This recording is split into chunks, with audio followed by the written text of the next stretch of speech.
ओम नमो भगवते वासुदेवाय। तो आज हम लोग श्रीमद् भागवतम के इस तृतीय स्कंद के 13वें अध्याय का हम लोग 39 और 48 2 श्लोकास करते हैं। तो अभी जो है ये 2 श्लोक तक और स्तुति चलेगी जो ऋषि लोग कर रहे हैं भगवान की स्तुति। 12 भगवान को देखा और भगवान की स्तुति कर रहे। हम लोगों को कभी कभी क्या लगने लगता है कि अरे स्तुति तो हो रही है, लेकिन ये सोचो कि उन स्तुतियों में इस भागवतम में हम भी शामिल हो रहे हैं, हम भी उनकी स्तुति कर रहे हैं, भगवान की डायरेक्टली स्तुति हो रही है। तो क्या कह रहे हैं ये 2 श्लोक स्तुति के और रह गए। नमो नमस्ते अखिल मंत्र देवता द्रव्याय सर्व कृतवे क्रियात्मने वैराग्य भक्त्यात्मता जयानुभावित ज्ञानाय विद्या गुरुवे नमो नमः। ऑब्वियसली नमो नमः हम लोग सुन रहे हैं, तो इतनी तो संस्कृत हम लोगों को आती है कि भगवान को नमस्कार कर रहे हैं बार बार वो लोग ऋषि। पिछले श्लोक में भी कह रहे हैं आपको नमस्कार है, यहाँ कह रहे हैं नमः नमः, नमस्कार है किसको? ते मीन्स हे भगवान आपको नमस्कार है। और किनको नमस्ते? अखिल मंत्र देवता, मतलब अखिल, अखिल मीन्स सभी सम्मिलित रूप से, और किस सम्मिलित रूप से? सभी मंत्र को, मंत्रों को अखिल मंत्र, और सभी देवता, देवता मीन्स श्री भगवान को, और द्रव्याय यज्ञ संपन्न करने की समस्त सामग्रियों को। देखो पिछले श्लोक में हम लोगों ने पढ़ा था कि हम लोगों ने देखा था ना कि ऋषि कह रहे हैं कि भगवान आपके जो रोमकूप है, मतलब क्योंकि यज्ञ स्वरूप है, यज्ञों की जितनी सामग्री आती है वो कहाँ से आती है? भगवान ही प्रकृति के द्वारा दे रहे हैं। तो जब हम लोगों ने देखा था 12 भगवान की जो रोमकूप है, वो रोमकूप क्या है? कुशा घास की तरह। और भगवान के आंखों से एक जो द्रव्य निकल रहा है वो क्या है? धृत घी है। तो यज्ञ भी जो हो रहा है, यज्ञ की जो हमें सामग्री मिल रही है वो कहाँ से प्राप्त हो रही है? वो भगवान से ही तो प्राप्त हो रही है। इसी तरीके से बहुत नॉर्मल तरीके से हम बात समझ लें कि हम जो भोजन ग्रहण करते हैं, घर में प्रसादम ग्रहण करते हैं, वो कहाँ से आ रहा है? दे तो सब भगवान रहे हैं। तो वही इसमें जो ऋषिगण हैं वो भगवान की स्तुति कर रहे हैं। हे प्रभु आप पूर्ण पुरुषोत्तम भगवान हैं, आप ही पूर्ण पुरुषोत्तम भगवान हैं। और जितने भी वैदिक मंत्र हैं और जितनी भी वैश्विक प्रार्थनाएं हैं, वैदिक मंत्र हैं, यज्ञ की सामग्रियों द्वारा आपको पूजा जाता है, जिन भी सामग्रियों द्वारा, जिन मंत्रों द्वारा। देखो मंत्र कहाँ से हम लोग लेते हैं? वेदों से, वेदों से आते हैं मंत्र। वेद कौन है? वेद स्वरूप भगवान स्वयं है। तो वही कह रहे हैं कि यज्ञ की सामग्री, वेद मंत्र, जिससे भी अगर हम मंत्र पढ़ते हैं तो वो भी भगवान। तो ये सब चीजें इस तरीके से बता रहे कि सब पूजनीय चीजें हैं और आपसे ही प्राप्त हुई हैं। तो हम आपको नमस्कार करते हैं, और आप समस्त दृश्य जो भी चीजें दिख रही हैं और जो भी नहीं भी दिख रही हैं चीजें हम लोगों को, तो वो भौतिक कलमश से मुक्त शुद्ध मन द्वारा अनुभव गम्य है। यानी कि जो चीजें दिख रही हैं, जो नहीं भी दिख रही हैं इस भौतिक जगत में, वो कैसी हैं? कलमश से मुक्त शुद्ध मन द्वारा। मतलब आपका जो अनुभव किया जा सकता है वो कैसे किया जा सकता है? शुद्ध मन से। जिनका हृदय शुद्ध हो गया होगा वही आपको, कहने का ये तात्पर्य है साधारण शब्दों में कि जब हमारा हृदय शुद्ध हो जाता है भक्ति करके, तभी हम भगवान का अनुभव कर सकते हैं। और हम जो है भगवान का अनुभव कभी भी सकाम कर्मों से नहीं कर सकते हैं। कहने का मतलब कि हमने यज्ञ किया और हमने कहा भगवान हमें इसके बदले में ये दे दो, भगवान, भगवान मेरा घर कर दो, भगवान हमारी नौकरी लगवा दो। यानी कि भगवान का अनुभव, भगवान का रियलाइजेशन हम कभी भी कर्म कांड से नहीं कर सकते हैं कि हमने भगवान पे। ये बहुत सही है, मना नहीं किया जाता कि सबसे अच्छा तो ये है कि भगवान के पास जाओ, चाहे भले ही जल लेके जाओ, कुछ मांगने जाओ तो हमें पिता से ही, अपने ही पिता से मांगना चाहिए, कहीं और जगह नहीं जाना चाहिए। तो वही कह रहे हैं कि सकाम कर्म से भगवान का अनुभव नहीं किया जा सकता। क्यों? वो तो व्यापार हो गया ना। कि हमने आपको सावन के महीने में पूरा लोटा भर के जल चढ़ाया, तेल डाल के जो भी कुछ डाल के बताते हैं, तो वो चढ़ाया जल। तो हे भगवान मेरा विवाह करवा देना। ओके, तो ये क्या हो गया, ये गिवन एंड टेक का, कि भाई हमने आपको जल चढ़ाया, आप हमारा ये काम कर दो। और कहीं ना कहीं आप समझो ये एक तरह से भगवान को ऑर्डर हुआ ना, और हम भगवान को कभी ऑर्डर नहीं दे सकते हैं। और जो भगवान इतने दयालु हैं, हमारे लिए जो अच्छा समझते हैं वो बिना मांगे देते हैं। हमें इस भौतिक जगत में भेजा बिना मांगे, हमें माता पिता के मन में ऐसा प्यार दिया जो हमारी हर तरह से देख रेख करे माता पिता। तो वरना माता पिता के अतिरिक्त अगर हमें इस जगत में कोई डाल दे तो कौन हमें देखेगा।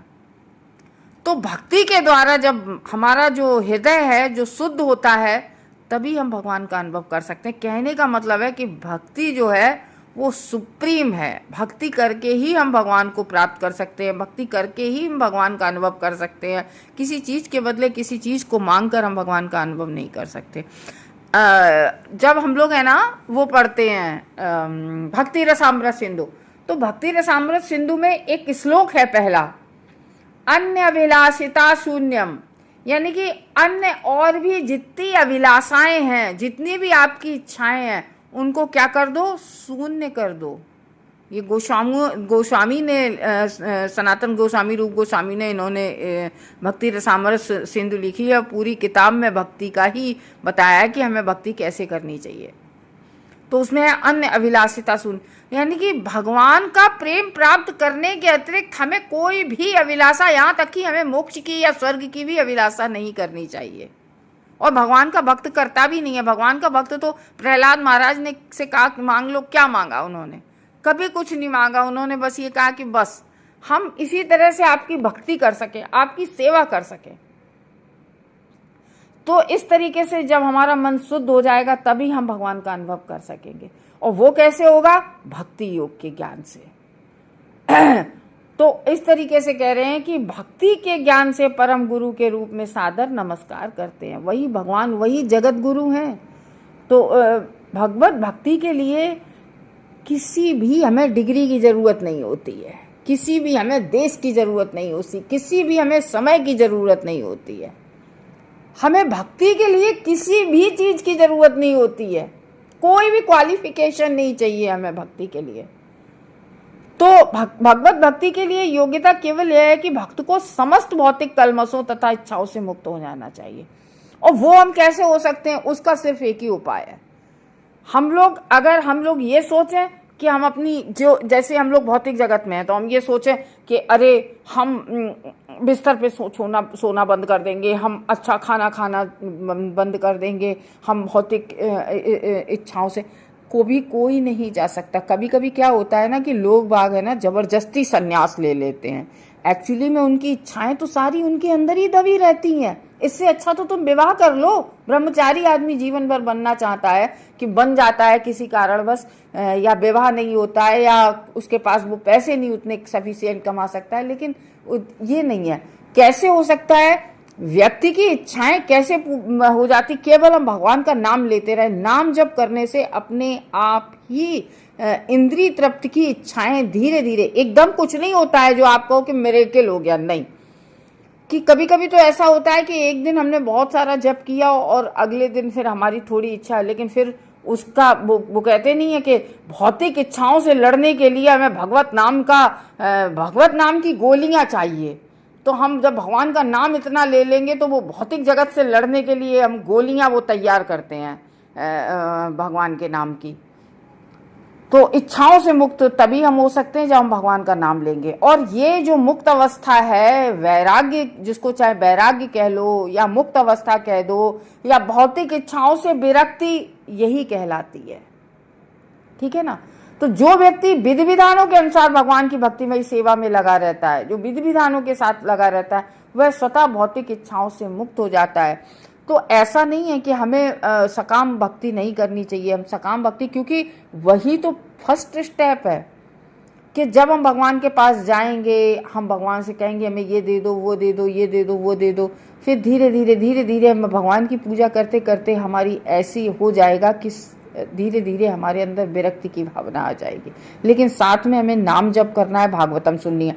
और नाम जप आप कर ही नहीं सकते जब तक आप, मतलब कैसे, मतलब कांस्टेंट, यानी कि मतलब जो कहते नहीं है कि कंटिन्यूअस, बिना किसी एक भी दिन छूटे हुए। और वो नाम, भगवान का नाम आप तभी ले सकते हैं जब आप भागवतम सुनेंगे।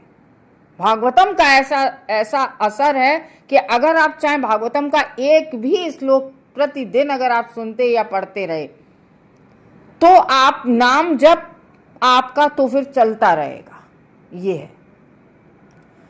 और उस शुद्ध मनोदशा, जब वो हृदय शुद्ध हो जाता है भक्ति से, तो शुद्ध मनोदशा से वह श्री भगवान की अनुभूति भी कर सकता है। तो प्रत्येक के हृदय में जो भगवान स्थित होते हैं परमात्मा रूप से, श्री भगवान भक्त को शुद्ध भक्ति के विषय में शिक्षा देते हैं, जिससे वह अंततः भगवान की संगति प्राप्त कर सके। जब भक्ति करेगा तो भगवान की, अब यहाँ भगवान की संगति कैसे प्राप्त, देखो जब हम भगवान की भक्ति करेंगे तो ऑब्वियसली भगवान इस भौतिक जगत में भी साथ देते हैं, और उसके बाद में हमें कहाँ ले जाते हैं भगवान, बैकुंठ धाम। फिर हमें इधर उधर कहीं नहीं भटकना पड़ता है।